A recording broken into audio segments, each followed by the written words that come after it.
All right, good. Yes, good evening. We have first of all, we have some amazing sponsor this week that continues to sponsor us all week. Daf Yomi, sponsored by Rabbi Aaron and Evelyn Kislasi with profound Akarsa Tov to Hashem in recognition of his kindness and protection over Dr. Moshe Greenbaum and his family.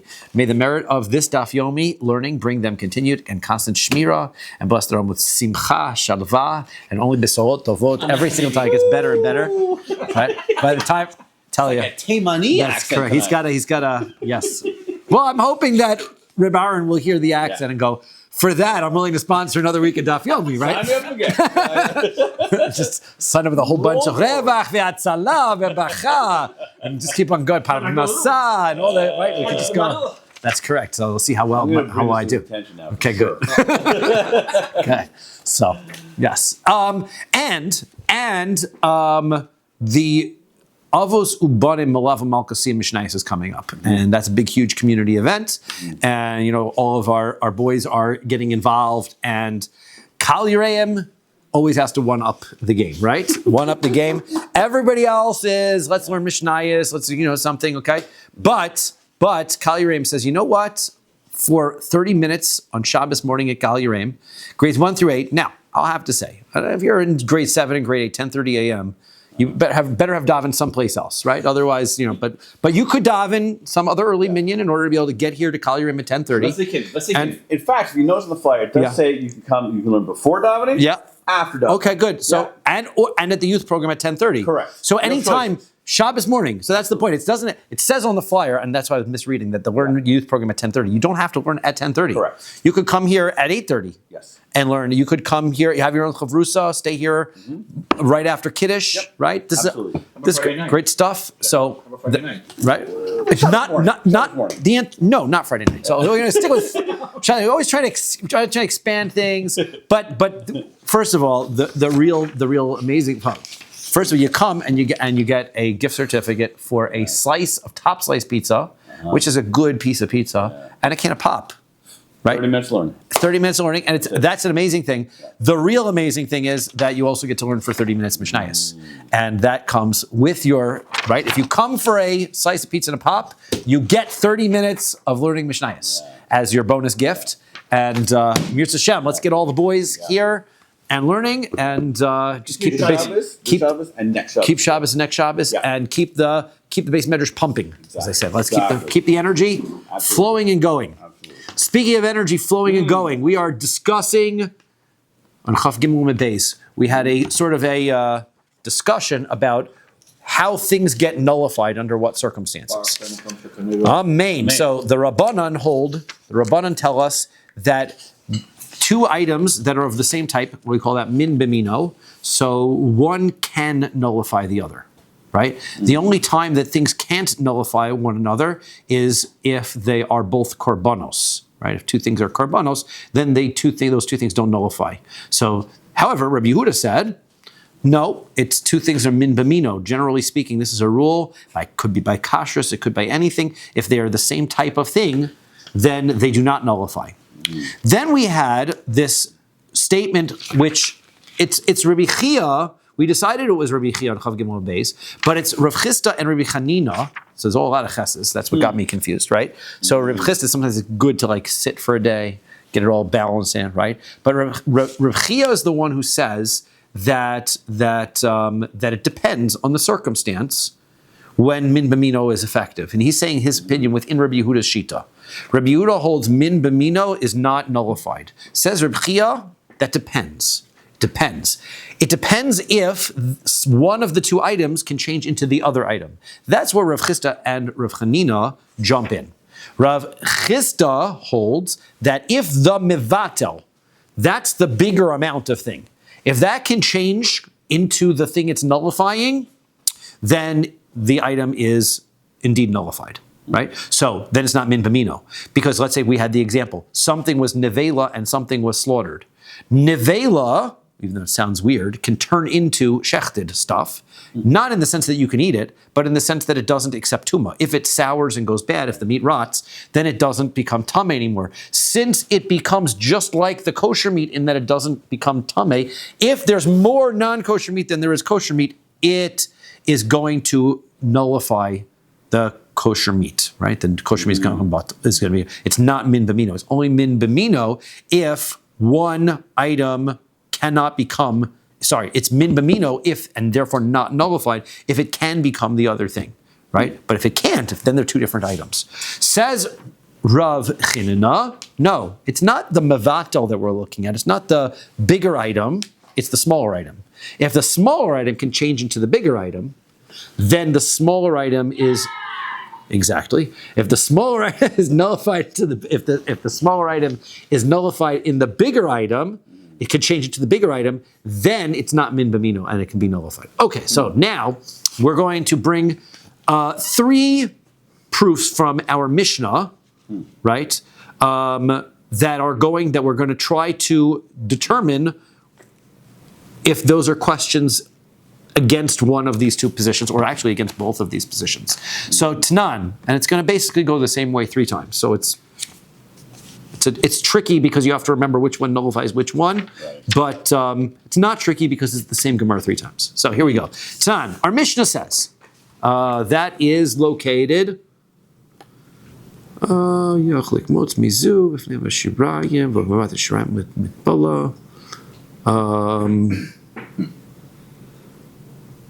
Yehuda, I correct. It's Tanan. I was waiting for this moment. Right? You asked me before. Tanan, Shtei Menachos, right? Yep. 1, 2, 3, 4, 5, 6, 7, 8, 9, 10, 11, 12 lines from the top.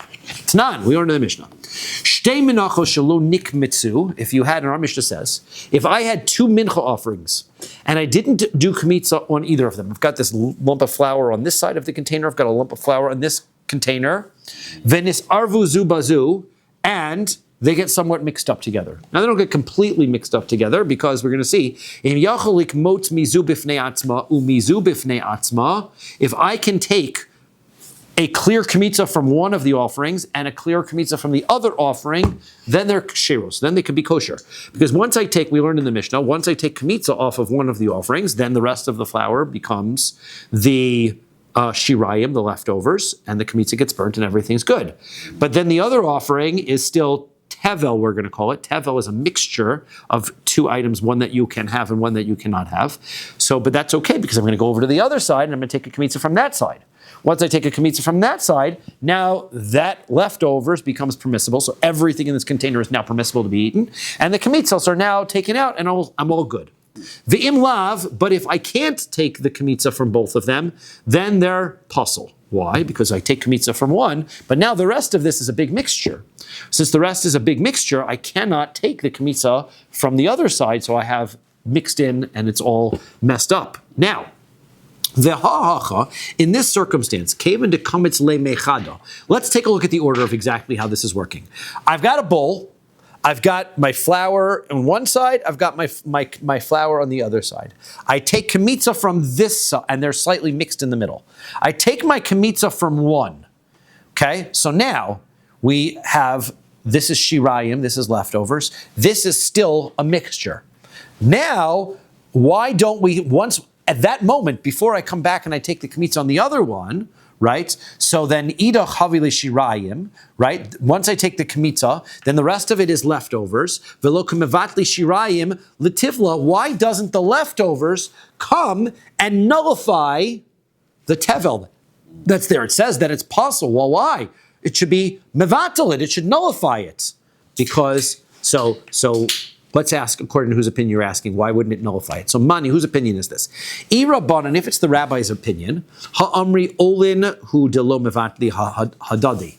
They say, they say that when you are going to sacrifice 2 items, then they don't nullify each other.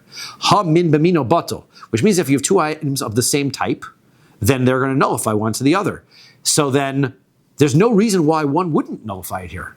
Right, this is flour on one side, this is flour on the other side. They're the same item, so therefore it should be nullified. So therefore, there's no great way to explain this Mishnah according to the Rabbanan. It doesn't matter what the flour is, whether it's whole wheat or. Well, we said when it comes to korbanos, it's always going to be wheat, other than the offerings that are barley. Right. Mm-hmm. So now Ella, rather Pshita Rabbi Yehuda. Clearly, this is Rabbi Yehuda's opinion. Because Rabbi Yehuda is saying, since these are two items of the same type, it's the flour, right, in both the cases of the mincha offering, so then it's not nullified. That's why it's not nullified. Now, we just said it depends now whose opinion we explained Rabbi Yehuda, Rabbi Chia explained Rabbi Yehuda in two ways, or we have two explanations of Rabbi Chia's version. Bishlam lamandamar basar batal azlinan. I get, according to Rabbi Chanina. Rabbi Chanina says, I'm going to take a look at which item is the minority, right? So then, batal havi kimevatel, delichikamitz meidach havilu shirayim kihani. The reason why it's min bamino and not batal is because the tevel, the mixture, will be able to take a kmitza from that side. And when you take the kmitza from that side, then the two objects become the same again. They're both shirayim. Since the item that is being nullified can become the same as the item that's doing the nullifying, so then it's min bamino even when it's not the same. And that's why it's not nullified in that circumstance. But according to the opinion that says, no, we take a look at the item that is doing the nullifying. In this case, the shirayim, the larger amount of leftovers, right? And so that should nullify the tevel. Why is that? Shirayim mikahavu tivla. The shirayim, the leftovers, can't become a mixture anymore.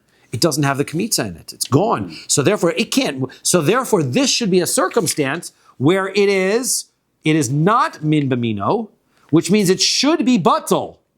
So that means lema delo Rabbi Chia. According to that opinion, Rav Chista's version of how this works, this Mishnah doesn't fit according to Rav Chia's explanation of Rabbi Yehuda. So it's not the Rabbanan, it's not Rabbi Yehuda. We're stuck. So the answer is no. Hasam Kid Rabbi Zera. Here, we're going to throw in something else that's going to explain to us another loophole why these two items don't nullify each other. Right? That's what we're really looking for. Why are they not nullified? The answer is they're not. Why? Damar B'Zera explains why. Nemra haktara b'kometz. When the psukim in the Torah are talking about the kmitza, where it says in Vayikra Perak Beis Pasuk Tes, V'heirim hakoin min hamincha es azkara safik tir mizbecha. The kohen is going to take the azkara. That's what we call the kmitza in the Torah. He's going to take this portion and he's going to burn it on the mizbech. It says burning.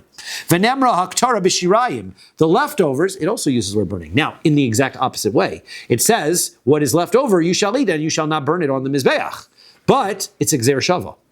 I have the word burning in both places. Okay? When you're talking about the kmitza, we have learned above on Daf Chav Beis, like yesterday, we learned, or 2 days ago, right? So then you can't nullify one kmitza with another kmitza, right? Kmitzos can never be nullified, right? Because the Rabbanan said, Olin are never, anything that's burned on the Mizbeach are never nullified. Or according to Rabbi Yehuda, it's because they're min bamino, they're never nullified. So just as a kmitza cannot nullify another kmitza, af haktorah ha'mura b'shirayim, ain't shirayim mevatlin as a comment. Since the word haktorah is also used by the leftovers are also not able to nullify a kmitza. In other words, nullification doesn't exist when it comes to the shirayim or the kmitza. So therefore, since that's the case, the shirayim, the leftovers, can't nullify the tevel. Because the tevel is a mixture of shirayim, which there's no nullification for, and also the kmitza, which there's no nullification for. So therefore, that's why, for a completely separate reason, these items don't nullify. Despite the fact that you could, according to one opinion, say, hey, it's min bamino, it's not min bamino, so it should be nullified. The answer is no, it's never nullified. Okay, so let's learn the next clause of the Mishnah. This next clause is going to be a question the other way. Toshma, come listen. Let's say I have the kmitza, and I mix it together with a mincha shelo nikmitza, with another mincha I have in this bowl, right? I wasn't paying attention. I take my kmitza, and I take the kmitza, I think I'm throwing it into a bowl. I throw it into a bowl, and I realize there's another mincha in there, right? I haven't done kmitza on that other one yet. So lo yaktir, I can't burn it now. Because we said, the pasuk tells us specifically, shirayim, the leftovers, you can't burn. What do you think? So what do you got to do is you can't burn on the mizbeach. We're going to let it go bad. You leave it over till it goes bad, and then once it's puzzle, then we burn it. We dispose of it by burning it, but not on the mizbeach, right? In the destructive places. Ve'im hiktir zu. Now, if you do burn it, though, let's say the guy didn't know what to do and he burned it, we didn't ask, right? Zu shenikmitza also lebalim. Then the kmitza works. At the end of the day, right, the kmitza is still a kmitza. You're not supposed to burn it because you're not supposed to burn the rest of the stuff. But you did that already. But now you've burned the kmitza. Not knowing. So that means now you've validly burned your kmitza, although you've illegally burned everything else. That means the rest of the shirayim from the first offering is valid. Okay, that's what it said. The offering that did not have kmitza, it does not help. You guys, obviously, he's got his offering burnt now. He's got to bring another thing. So kmevatel leitivla lekomets, velo kmevatel leitivla lekomets. Now the question is, kmitza is a little handful. The container that he's throwing into has tevel. It has the whole amount of the other mincha. Why is that tevel not nullifying the kmitza and making it so that even if you burned it, it shouldn't be effective? So the answer, well, first of all, irabana. Let's take a look at the rabbi's perspective. Ha'amri olin hu delo mevatli ha'adadi. They would say, of course, it's nullified. Because the only reason why two things wouldn't be nullified if both of them are supposed to be burned on the mizbeach. This tevel, this complete offering of the mincha, isn't supposed to be burned on the mizbeach, so it's not nullified. I mean, so it can nullify the kmitza. Ha-min b'mino batel. Right, even though it's the same type of items, it's flour and flour, it's nullified. Elapshita Rabbi Yehuda. So rather, this is Rabbi Yehuda's opinion. Now, okay, I understand, according to the opinion, it says we take a look at the larger item. Because the larger item here is the tevel. That's the more item. And of course, mevatel havi kibatel, dekol putra chazi lemikmatz mine. Since I could take a kmitza from any place, any part of this tevel could become a kmitza. So therefore, right, the tevel can turn into a kmitza. So since the tevel can turn into a kmitza, it's min b'mino. It's not batel. So that's a good answer. But so havila min b'mino winds up min b'mino lo batel. El laman damar basar batel as linan. But according to Rabbi Chanina, who holds that it goes by the item that's being nullified, the kmitza, kometz mika havi tifla, you can't turn a kmitza back into tevel. So therefore, this would be a circumstance that it could be nullified because it's not min b'mino.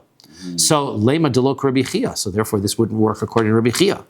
So the answer is ha nami kid Rabbi Zera. No, we can answer the same thing as we answered before with Rabbi Zera, right? That we said kmitza, shirayim, the tevel, none of those things nullify anything else. Separate rule by kmitzas and things. That's what Rabbi Zera rules.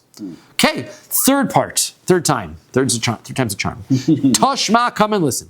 Nis'ariv kumtza b'shirayim shel chaverta. Okay, third part of the Mishnah says, I take the kmitza and it gets mixed up, right? This other offering is being offered as well next to it. Some coin is taking a kmitza there. I take my kmitza from mine, I throw it into this bowl, and there's the shirayim, the leftovers from the other offering. So lo yaktir, should not burn it, right? Because it's a mixture now. Vim hiktir, but if you do, then you've burned your kmitza at the end of the day. Also lebalim, and that works. But here, there's no circumstance. The kmitza can't become the shirayim, and the shirayim for the other offering can't become a kmitza. So therefore, there's no explanation, neither according to Rav Chisda or Rabbi Chanina, of how this item isn't nullifying. According to everybody, this should be nullified. It's not min b'mino. Money, who is it? It's Irabon. It can't be the rabbis. Can't be Rabbi Yehuda. Can't be anybody.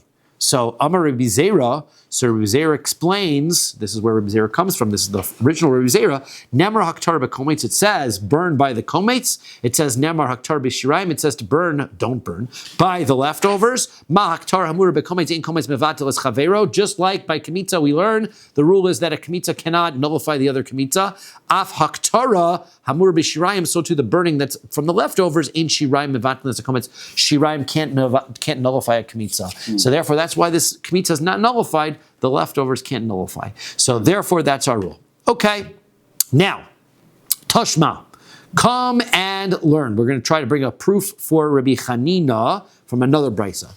Tibla beketzach. Let's talk about matzah now. Okay, so I've got matzah. Rashi learns that this is talking about a circumstance where I've got the dough for matzah. And what this person does is, let's at least go with that way. There are explanations that say, no, it was regular matzah and you're just spicing it. But what this person does is he takes dough and he adds spices to the dough. He wants to get flavorful matzahs. So he adds a bunch of spices to it. The reason why other Mefarshim don't like that answer is because then that could be a bad thing. We don't add any ingredients to matzahs because it could help it become chametz faster. Actually, but for those who eat gebrok or Pesach, we need to put it into soup or whatever, you add flavor to the matzah itself. But our issue is eating it for the Seder night, right?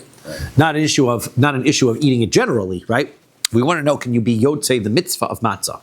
So in this, so what happens is, he's got some kind of ketzach, which is some kind of black seed. I don't know, poppy seeds, who knows, right? Chia. Chia seeds, could be some black seeds, right? And he puts it in. Bishum shemin, he puts sesame seeds in it. We call mini tavlin, or all kinds of other spices he mixes in, right? Sounds like delicious. Kshera, the matzah is kosher and you can use it for the Seder night. Wow. Right? Nobody does that. Nice. Now, matzah it's because why? Because it's still matzah, elashenikris matzah mitubelas. It's just called very flavorful matzah, right? It's right now. Kasalka daitach de opishli tavlin tfemi matzah. We think that what's going on here, the Gemara introduces, our question is going to come from the fact that we're presuming, how much spices did he put in? He put in more spices than there was other dough. So the spices should nullify the matzah. And we're wondering why. Bishlam Lamandamar Basar Batil Azlinon. I understand, according to the opinion that says that we go by the batel, the item that's being nullified, the matzah, right? Why? Because the matzah can change into the spices. How so? Because batel havi kimevatel. The spice, the matzah, the dough, can turn into the same thing as the spices. Why? When it goes bad, when that dough, if you let it rot or go bad or spoil, so then you're not going to be able to be yotzei with matzah, which is just like eating anything else, any other spices. It's not matzah anymore. So therefore, the matzah dough can turn into the spices. But if you're going to look from the perspective of Rav Chisda's perspective, that we're looking at, can the spices turn into the matzah? No. There's no way the spices can become matzah.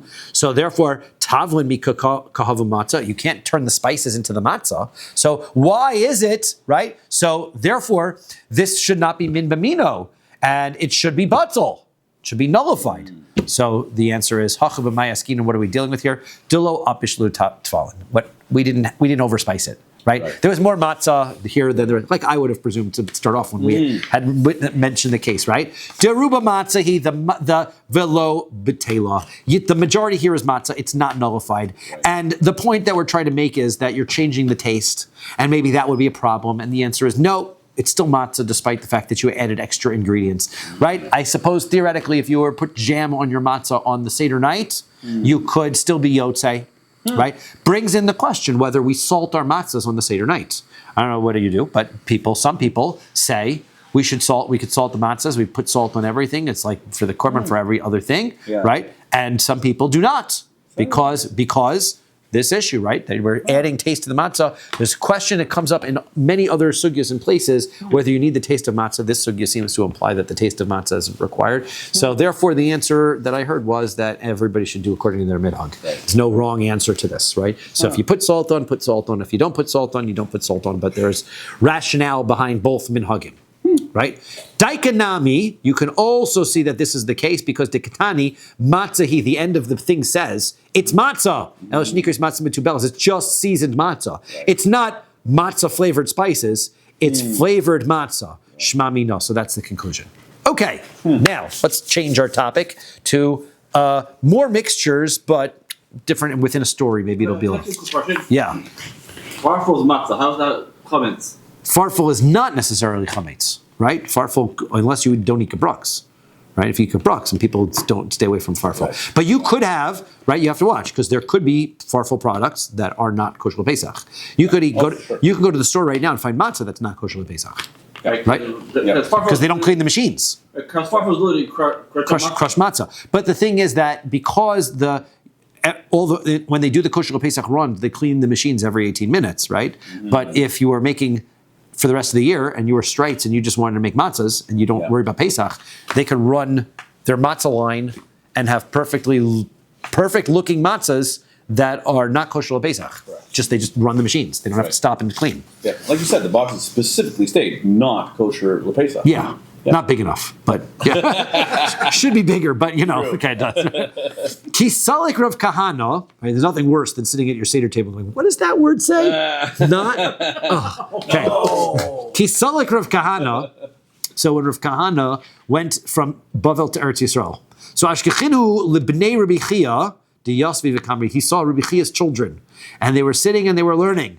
Isaron Shechilku Vehinichu Bebisa. Okay, I've got my isaron, a flour that I've got for my mincha offering.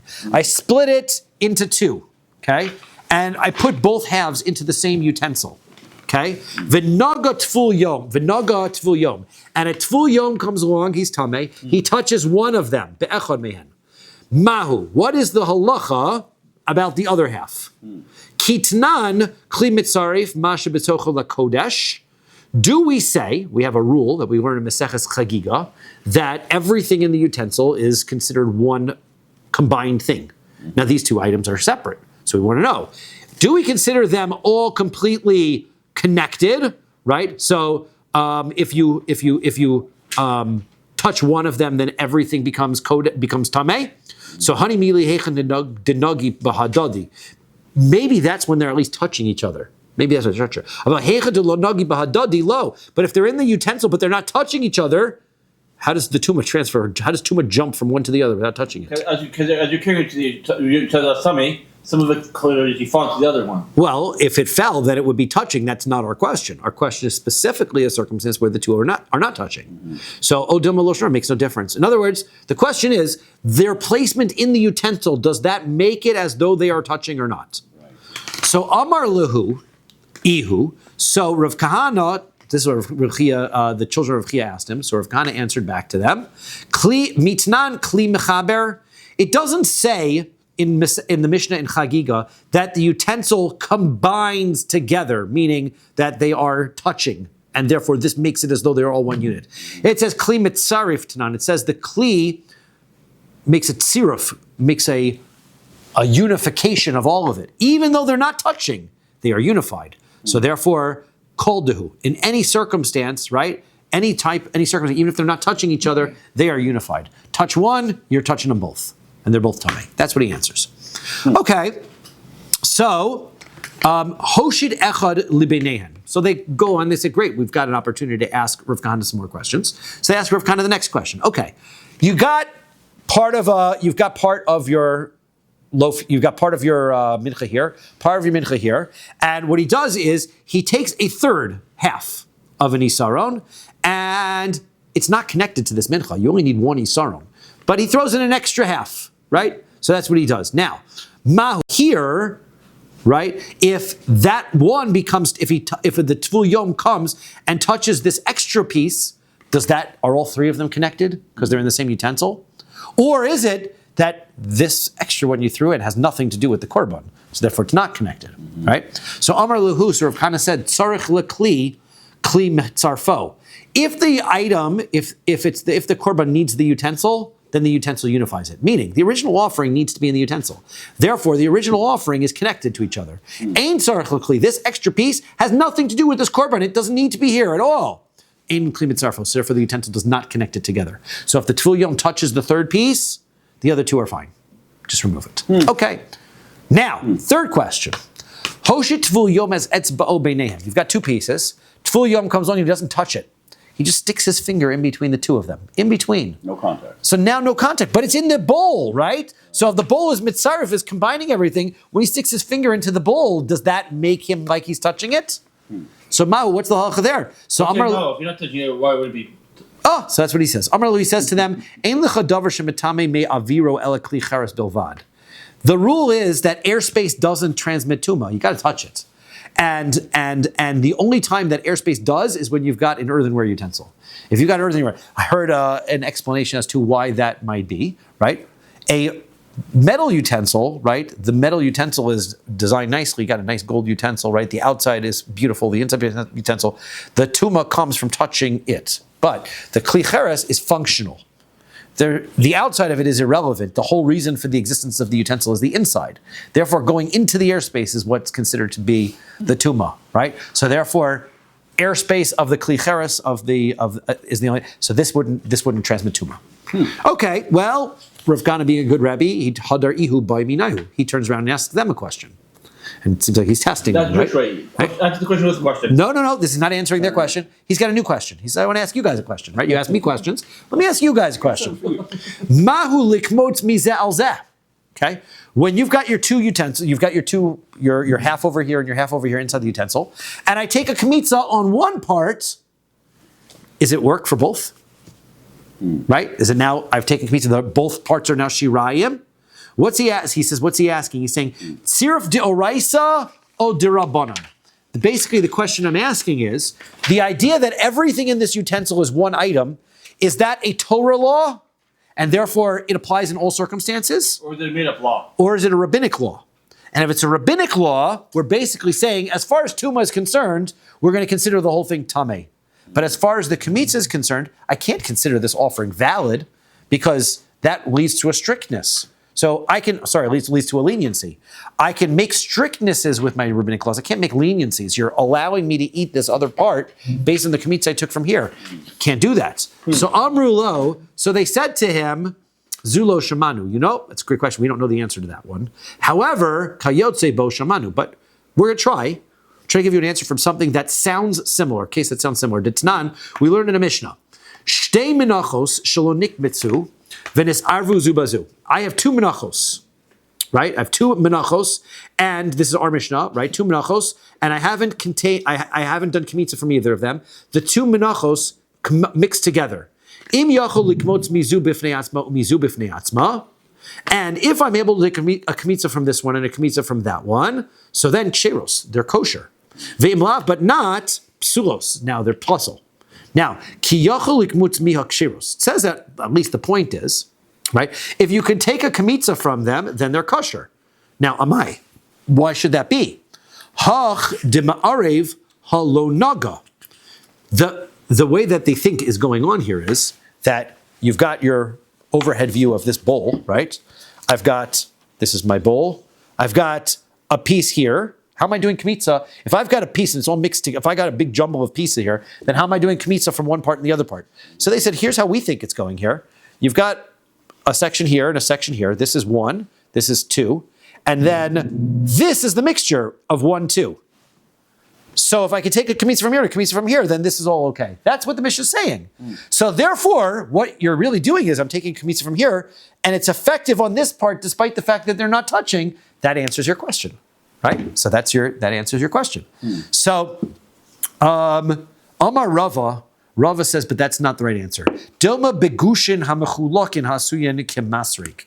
Maybe what's happening here is that you've got dough that is separated but connected like a comb. How so? There are pieces of here connecting, little strands that are connecting from one to the other. So yes, this is completely 1, this is completely 2, but it's not really disconnected, right? They're not really disconnected, right? I think I saw in the art scroll, I think that's what that picture is supposed to be. Piece 1, piece 2, with the little pieces connecting the two things together. I think that's what that's supposed to be, right? My Gemara does not have it, right? No, they redo all the illustrations on them. Sometimes they're very good, and sometimes, right? So the Shita Mikubetz is here, illustration is not here. So okay, or he has different interpretation of it. Right. Okay, now, Amarle, so my Havi Allah. So we want to know. That was a good question that Rav Kana asked. What is the halacha there? So Amar Rava. So Rava says, Tashma, come and listen. Titania, we're in a brisa. Veherim mimenu, right? The pasuk says that you're supposed to take from the mincha, the kmitza, and we say mimenu from it. Mina mechubar. The mincha has to be connected with the kmitza. Shelo yavi isaron b'shnei kelim. What you cannot do is you can't take two different utensils, right, and put half in here and half in here. That's no good. And take a kmitza from here. That won't work. Right? Shelo yavi isar b'shnei kelim. Ha b'kli echad. But that implies that if I had half in this one and half in, if I put that all into one utensil, now I'd be okay, right? B'kliyecha dum yedishnei kelim kamitz, that would work. Amar le Abaye says no. Dilma shnei kelim. What maybe it means? What do we mean then? Two utensils hechidami kagon kiviza bekaba. What we're talking about is a 3/4 of a isaron utensil or 3/4 of a kav utensil with a kav utensil. How so? Right? What we have is, right, we've got a utensil number 1, right? And then inside utensil number 1, we've got utensil number 2 sitting in here. Okay? And what he does is he puts into his 3/4 container enough that it spills over the side and goes into this utensil. So now he's got some in the bigger utensil and some in the lesser utensil, but they're connected but it's connected to the inner utensil. But I like how you made your utensil so looking like a boat. Yeah, well, it kind of does, but they're right. So now, da'af gav de'arivi me'aloi, what we're learning is, even though these two things could be connected from above, kevan de mifsak mechitza de kviza mitata lo, since the sides of this utensil are separating whatever's inside this bowl from whatever's inside here, they're separated. And not only that, but the way at least I understand it is the top is either equal to the bowl or sticking out higher than it. So therefore, whatever's above is not connecting. It doesn't work as a connector.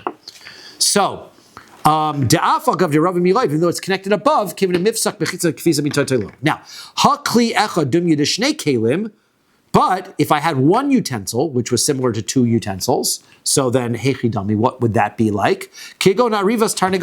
A chicken trough. So in chicken troughs, what you have is you've got, I imagine it could be square, right? So let's do it like this. Make it a 3D little thing here. And I got my chicken trough like so. And what I do is I need to be able to keep the water and the food separated. So what I do is I put a little wall in here to separate the two. But it doesn't go up to the top of the utensil. I just need to keep it, right? The whole trough is, so the utensil, it's almost like the two utensils, one is inside the other, but the top of the inner utensil is lower. So in that circumstance, so therefore, even though in that circumstance you'd have a wall separated between the two doughs, right? Since the top of the dough is going over the side into the other side, and it's inside the outer container, it's all together in one container. Right? So therefore, but the question that we still are answering, which is not relevant to this case, is what if the two doughs are not touching at all? Then we still are inside the same utensil. That was what we were asking. We don't have an answer to that. Okay, now let's ask another question. Boy, Rabbi Yirmiyah. Rabbi Yirmiyah says, Tzir of Kli v'chibur mayim. I've got connection within the utensil, and then I've got connection through water. Here's what's going on. I got my utensil. My utensil's got this piece of dough, this piece of dough. We know that A and B are already connected, right? And then I got a piece over here. This is piece of dough C, okay? And I didn't bring my blue color. So, since all, yes I did. Oh, under the blue. Right, I did. Okay, good. I got lots of colors that look bluish. Okay, good. So here, I've got some water, and the water somehow is connecting between B and C. And water transmits the tumah. So now, we would like to know, how does this relationship between A can connect to B and B can connect to C? We would like to know, can A connect to C now? Is A connected to C? So, Mahu, what is the halacha? So, when we say klimat sarif masha b'tocho lekodesh, when we say A and B are connected because they're both inside the container together, hani mili de gavoy, that's because they're both inside the container. Aval de broi lo, but that doesn't make the tumah from A jump out to tumah of C. O dilma kevan de mechaber mechaber. Or do we say no? A and B are basically now the same thing, and now that C is connected to B, now it's the same thing as being connected to A, and they're both tamei. And if you're going to say, okay, fine, that they're connected, right? We're essentially saying that the tumah from A jumps to B and they're in the same category, now it can go to C. What about the other way? Chibur mayim v'tzir of kli, v'nogo tful yomi b'chutz mahu. What if the tumah started from C? Clearly the tumah from the tful yom is degraded through the transference to B. And if that's the case, then is B tameh enough to transmit the tumah over to A? Right? Is that going to be enough? So kitnan kli mitzarif, when we say the kli is going to combine hani mili denaga migavai, that's only if the tful yom touches something on the inside. Because that transference from A to B has to be a direct transference from this one got tummy, so the other one is, right? Aval mibroi, but if the tumah came from outside the utensil and transfers in, that isn't going to transfer from B to A. Or maybe it doesn't answer. So Teku, we don't have an answer to that one. By Rava asks another question. Isaron shechilko, let's say I've got my Isaron and I've split it into two. Okay, back here I've got my A and B again, right? Let's eliminate C so we don't get confused. I got my A and B again. V'nitma echad behen. Now, what happens is, let's fix it like this, right? I have my A and it becomes tameh, and then I put it into the utensil afterwards. The utensil becomes tummy as well. The what will? The utensil, because A is already tummy. Well, the kli, we're worried about B, what's inside what's inside, right? Because we said, if A was inside the utensil when it became tameh, for sure B would be tameh. Right. But A, when it was outside the utensil, didn't transmit the tumah to B.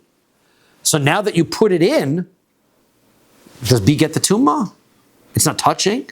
Is it or not? See the difference? Distinction? But when the utensil that A is in be tamei and well, so you ask a good question. It could be that's why we're picking Tful Yom as an example and a case, because the Tful Yom has a very low level of tumah. So the transference from the tumah from food to the utensil isn't our worry or concern. It's going to, right? Low grade tumah. That's correct. Now, the Chazer Tful Yom, now, okay, so we're going to presume it became tamei out here. If I bring it into here, that's not going to transmit tumah. Because it only can transmit tumah. If I touch A, then it's less though I'm touching. The only way for the tumah to go from A to B is if A and B are connected when I touch them. So here they're not. So I put A and B, they're not connected, the tumah doesn't transfer. But let's say he takes A, he puts it in. After it's in, the Tful Yom comes back and touches A again. Now what? Is that like he's touching B? So the Chazer Tful Yom and Nagaboso Tameh. What happens? Miamrinan Sava Lo Tuma. Do we say, hey, A can't become more tummy than it already is? Tful Yom can touch it all day. That doesn't make it tummy anymore, and therefore it doesn't affect B. Oh, lo. Or do we say, no, now that he's touching A, and A is in the same container as B, it's as though he's touching B, and the tumah does transfer. Amar le Abaye, so Abaye says, Miamrinan Sava Le Tuma. Do we say this rule? Is this true that we have such a concept that something has been saturated with tumah, it's as tameh as it can get? Vatnan, we have a Mishnah. Sodin tameh midras. Ve'asu vilon. Okay, guy's got a sheet, right? He's a zav. Rule by a zav is when you lie down on the bed of a zav, everything that he's lying on top of becomes tameh midras. Right, tummy, because he is resting on it. So that's tummy tumas midras. Okay, that's a tumah that transmits only from a zav to things that he normally lies down on. So he's got a bed sheet. So he gets on his bed. The bed sheet is now tummy tumas midras. Okay, now he takes this bed sheet and he says, you know what? This would make great window shades. So he takes it and he turns into window shades. Vasu vilon. How do you, the bed sheet's tummy or whatever. Now it's tummy, right? How do you get rid of it? You could put it in the mikvah, right? You can wash things, right? You can clean them. But the washing machine become tummy afterwards. Yeah, you have to go to mikvah, right? You can't put it in a washing machine, right? So now the thing is that if he turns it into a window shade, right? So now tahor min hamidras, it's not a bed sheet anymore. Right. Bed sheet is, because it's a window shade, it's not eligible to get tumas midras. So the tumas midras goes away without going to a mikvah, it just disappears, right? Aval, tameh maga midras. But it's tameh because it touched something else, which was tameh midras. So now, where did it touch? What did it touch? Your bed. Itself. So it touched itself. It was tameh tumas midras. Yes. Now it's a window shade, but it's nothing less than it's itself. Amar Rabbi Yossi says, Be'eza midras nagozeh. It didn't touch anything. There's no such thing as it touched itself. That doesn't make sense. Ella, What it means is im she'im naga bo zav tamei maga zav. If the zav also touched it, he sat on it, because remember, the sheet doesn't have, if it's the top sheet, so he's touching it and he's lying on it, so then once the tumah of the medrash goes away, the tumah for touching it remains. And tumah of touching can apply to a window shade. Now, if it was, let's say he's got multiple sheets, one on top of the other, so then the sheet that's underneath, that never touched him, right? So then it wouldn't be tameh. But he says this is the circumstances. He touched it, and so now, ki naga habo hazav miha tameh. The Gemara says, but here's where the question is. According to Rabbi Yossi, he says, when the zav touches it and he lies on it, it's tameh now, when he makes it a window shade. Va'afilu libasof, even at the end, once it's a window shade. Amai, why should that be? Lema savale tuma. What medras tumas medras is the bigger tuma. Why don't we say that when it was tameh tumas medras, the tuma of touching it was completely ineffective? Can't become any more tameh, and then we get to a circumstance where the medras goes away, then the tuma of touching isn't there anymore, right? Clearly, what we're saying is that tumas medras is there. The tumah of touching it is hidden and it's still there. When the tumas medras goes away, the tumah from touching it comes back. Same thing here with the A. If I put it into the utensil and it's already tameh, when I touch it, that tumah still has effect. Okay, so now, so fine. Amar lei. So Rava says back to Abaye. So he says, Umimai dahaish im naga bo hazav lebasar midras. How do you know that he touched it after he lied on it? Right? Maybe what any of this Rabbi Yossi means. Maybe Dilma mikame midras. What he did was he set his bed. He first made the bed, touched the sheets, made them tameh. Then dahavya tuma chamura al tuma kala. Then he lied down on it. That added more tuma. So of course the tumah from touching it is still there because it was there originally. Then added more tumah on top of it. That's different. This is, you can't add any more tumah once it's as tameh as it can be. But you could certainly make it lesser tumah and then elevate that.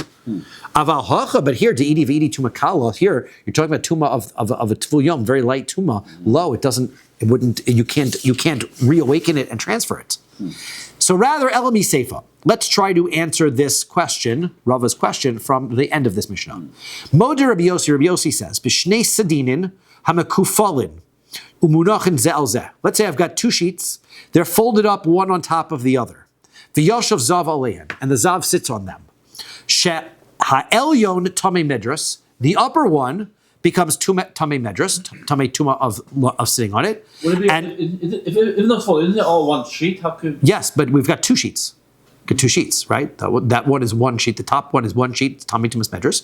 Hatachton, the one underneath is tamei medras ve'maga medras. It's tamei from medras, and because it touched the upper sheet. Now, unfortunately, I have to explain what has to have happened. Is imagine this, right? One sheet is on the bed already. He takes the sheet and he up in the air, right? So then he jumps onto the bed, right? And he touches the top sheet while it's still in the air before it touches the other one. So that one, right? I'm getting ahead of myself, right? So what happens is the way we're envisioning this is when he goes onto the sheet, he is lying on the sheet, right? So that sheet is tamei medras. And it can't be tamei tumas maga for touching it because he touched it at the same time as he lied down on it. The one underneath, right, touched the one above, so it's tamei for touching that, and because he lied down on it. So now, v'amai. Question is, why should the second one be tamei in both ways? Lema sava le tuma. Why don't we say that since he lied down on it, it has the maximum tuma that it can get? It's tumas medras, and the fact that it touches the other sheet is irrelevant. So the answer is hasam bebas achas hacha bezachar zeh. The answer is that with the two sheets, the touching and the lying down happened simultaneously. Therefore, it can get both sets of tumah at the same time. But here, where we put these two pieces of bread in, the one became tamei, then you put it in, then you touched it a second time. It already had. If it was already tamei tumas medras, then touching it afterwards would have no effect. But these two things happened simultaneously. Now we can mention the reason why the top one isn't also, since he jumps on it, he lies down on it, he's touching it and lying down on it at the same time. The answer is because he jumps on it while it's in the air, right? The top bedding is in the air, so that the bottom one, he rests on it while the top one touches it at the same time. But the top one, he's lying on it before. He lies on it before he touches it, or he touches it before he lies on it?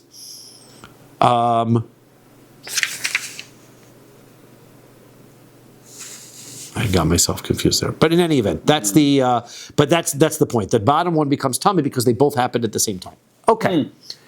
Amar Rava says, Isaron shechilku.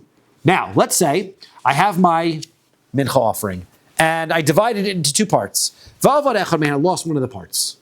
Lost A. It's gone. Now, v'hifresh acher tachliv. So what does he do? He goes, gets some more flour, he makes another half of a mincha, and he adds it into the bowl. Nimtza harishon. And he finds the first one. So now he's got three halves. So what happens? Now he's got three. He puts all three of them into the container. So, nitma, if one becomes tameh, nitma avud, if the one that got lost, right? We have A, B, and C, right? A, right? He had, draw it out, right? I've got A, I've got B, and I've got C, right? This was my original. I originally had A and B, and then I lost B, and then I found B. Right? So now I've got all of them. It's got lost and found. Now I got all of them together. So if B becomes tameh, so B was never connected to C. B was connected to A before it was lost. C was connected to A. B is connected to A. They're both connected to A. Right? But they're not connected to each other. Right? That's an X over a line. That didn't come out right. So they're not connected to B is not connected to C. So therefore, if B becomes tameh, then harishon, v'nimtza harishon, and he finds the one he lost. He said they're all together. Nitma avud, the one that got lost is found. Avud v'rishon mitzaref, and B and A can combine together and make tuma. Mufrash, if he loses C, the one he had separated second, ein mitzaref, that one does not connect to B. So therefore, the C is not tameh. Nitma mufrash, meanwhile, if C got tameh, mufrash v'rishon mitzarfen, then C and A are both tameh, and avud ein mitzarfen, B is not tameh. However, nitma rishon, if A gets tameh, so then shnei mitzarfen, then both B and C get tameh, because A is connected to both of them. Okay. Abaye says, no, not true. Nitma echad mehen nami shnehem mitzarfin. He says all three are all connected, right? Once they're all in the utensil, my taima kulhu bnei bikta dehadodi ninhu. They're all members of the same household. V'chein le'inyan kmitza. Same thing as far as the kmitza is concerned, right? I have A, B, and C, and I take a kmitza. We said if you take kmitza from one, it can be fine for the other one. Kamatz mina avud. If he takes the kmitza from the one that got lost, Shiyorav Verishon Necholin. Then the leftover B and A can be eaten, not C. Mufrash Ein Ochel. The leftover from C is not connected. It's not acceptable.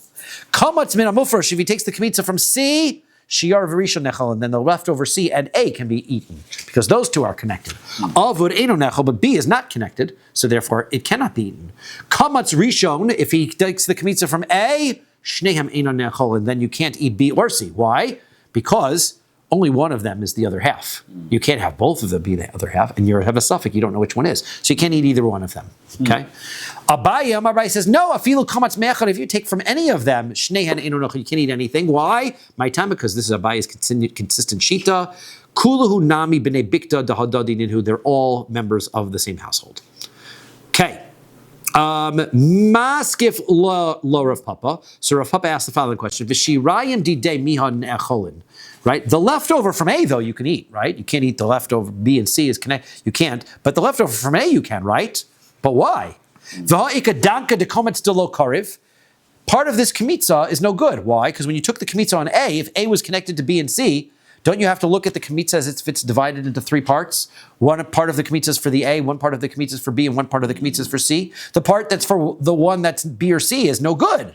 So you've got part of your kmitza that's no good. So then A shouldn't be. It shouldn't be a valid korban. So Maskef Rav Yitzchak Brei de Rav Misharshia. So Rav Yitzchak, the son of Rav Misharshia, asks on Rava and Abaye, the kometz gufei hechi kariv, right? So the kmitza itself. How could you bring that kmitza? Ha'eka tilsa chulin. A third of it is chulin. A third of it is not supposed to be brought. So Amar Ravashi, or Ravashi says, Komet bedata de kohen toya milsa. The answer is, the kemitza is not dependent on the other loaves in the pan or whatever. The kemitza is dependent on the mindset of the kohen. The kohen ki kametz a'isaron ka kametz. The kohen has in mind to take the kemitza for the proper kemitza. So therefore, regardless, we don't know which one of these is the leftovers or not, but we know the kohen says whichever one is the right one. That's what this kemitza is for. So the kemitza is fine. Okay, so we will stop here. Perfect. Which is today's daf. Today's daf is Chaf Hey. Yeah. And we will pick up Chaf Hey Motzei Shabbos.